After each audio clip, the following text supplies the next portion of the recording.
pemain film FTV Lady Marcella, tersandung kasus hukum yang diduga adanya pengelapan dalam bisnis hingga mencapai puluhan miliar yang menjerat dirinya. Lady Marcella yang sempat viral dan dijulukan Ratu Toilet itu kini berhadapan dengan penegak hukum atas adanya laporan terhadap dirinya. Pression yang digelar oleh pihak KSL beberapa pekan lalu, ASL buka suara di hadapan awak media bahwa atas tindakan Lady Marcella yang dimana melakukan penipuan yang nominal cukup fantastis.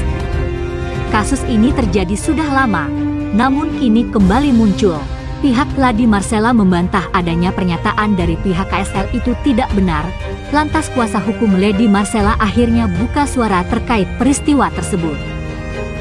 Marcella ya, tentunya dia ini kan tidak melakukan tindak pidana yang dituduhkan atau dimaksud, sementara dia juga melakukan upaya-upaya hukum sementara di media dan di media elektronik semua bahwa menyatakan dia adalah seorang penipu atau diduga melakukan penggelapan. Itu kan sangat ini banget ya, kejam sekali ya. Nah, makanya dia berupaya hukum meminta keadilan terhadap kasus Lady Marcella. Dia adalah diduga untuk menipu atau menggelapkan uang ya. Sementara fakta yang kita sudah dapat ini bahkan uangnya dia yang keluar daripada kasus ini kan. Ini kan sangat beda sekali gitu loh. Ini biarkan teman-teman nanti ada kejutan baru. Terkait LP siapa aja yang akan kita laporkan, kita saksikan. Tunggu tanggal mainnya. Jadi teman-teman yang dulu pernah bersama dengan Lady Marcella dan kami tunggu bagiannya. Ini kita akan bergulirkan bahwa karena sudah memiliki kepastian hukum, maka jawaban-jawaban yang tadinya mendiskreditkan seorang Lady Marcella yang sangat menimbulkan kerugian baik secara material, mental dan psikis, pasti dalam berkarya, dalam apapun, dalam kegiatan-kegiatan bisnis, dia juga banyak bisnis ya. Ini terganggu juga karena ada ketidakberanian, apalagi dalam masa pandemi kemarin sekarang menjadi new era ya, artinya membangun usaha yang baru itu perlu keberanian.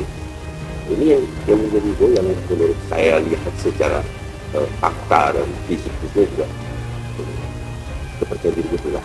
Ini yang perlu kita sudah selesai itu kan kasus laporan Lady Marcella ya, yang tentunya ini sudah bergulir dan akhirnya pun sudah diputuskan dengan beda, artinya sudah ada putusan pengadilan juga, sudah dilakukan pendalaman terhadap kasus ini dan memang sudah selesai. Tetapi kan di sisi lain Lady Marcella ini masih dikait-kaitkan, masih dipanggil untuk sebagai saksi untuk didalami. Ini kan harus jelas bahwa laporan daripada di Polda Metro Jaya untuk Lady Marcella sebagai saksi itu kan, makanya kita akan mendudukan kasus ini. Ini kasus yang belum selesai ini, apakah kasus ini layak untuk dijadikan satu laporan yang akan disidangkan nanti di persidangan, atau kalau memang kasus ini sudah tidak ada dan memang tidak punya kepastian hukum, tentunya harus diberikan kepastian hukum gitu.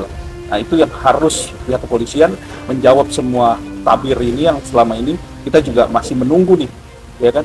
Artinya suatu keadilan yang sesungguhnya adalah seorang yang melaporkan atas dasar kerugian, apakah benar-benar dia rugi, ya kan? Itu kan harus benar-benar dibuktikan bahwa dia rugi, ya kan?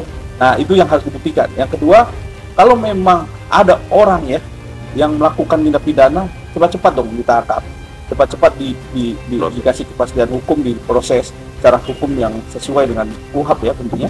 Nah, ini harus jelas, jangan menggantung, kan menggantung. Dari 2021 sampai hari ini pun kita minta kepastian hukum kepada Polda Metro Jaya, khususnya unit Resmo, agar ini tidak menjadikan satu blunder terhadap kasusnya yang selama ini juga kita sama-sama mau seperti apa nih kasus, ya kan? Kalau memang ada tersangkanya, ayo cepat-cepat dilimpahkan, cepat-cepat ditahan atau seperti apa, kan kita belum tahu nih, karena ada beberapa orang yang dilaporkan ya, tapi bukan Lady Marcella, tapi Lady Marcella sebagai saksi dipanggil, makanya kita minta kepastian, karena ini kan menyangkut juga nih, karena ada Lady Marcella, ada omnya yang juga sekarang ini dipanggil. Tentunya ini yang harus kita kawal semua agar kasus ini semakin terang benderang ya. Kalau memang tidak ada tindak pidananya, orang yang melaporkan benar-benar ada kerugian ya. Tentunya kerugian ini harus dibuktikan secara jelas dan nyata.